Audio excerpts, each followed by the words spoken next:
আসসালামু আলাইকুম রহমতুল্লাহ। আমরা আজকে আমাদের মহানবী সাল্লাল্লাহু আলাইহি ওয়াসাল্লামের একটি হাদিস সম্পর্কে জানব। নবী আকরাম সাল্লাল্লাহু আলাইহি ওয়াসাল্লাম বলেছেন,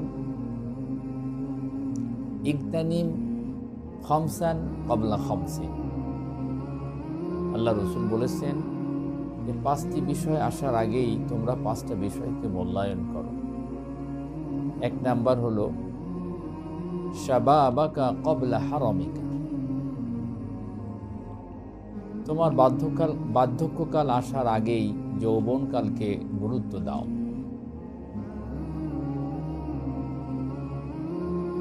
2 নাম্বার হলো সিহহাতাকা ক্বাবলা সুকুমিকা। অসুস্থ আসার আগেই সুস্থতাকে তোমরা মূল্যায়ন করো। 3 নাম্বার হলো গিনাআকা ক্বাবলা ফাকরিকা। দারিদ্রতা আসার আগেই সচ্ছলতাকে কাজে লাগাও। 4 নাম্বার হলো ফারাগাকা ক্বাবলা শুগলিকা। ব্যস্ততা আসার আগেই অবসরকে কাজে লাগাও।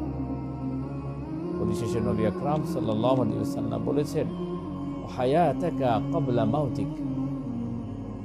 তোমার মৃত্যু আসার আগেই জীবনকে কাজে লাগাও।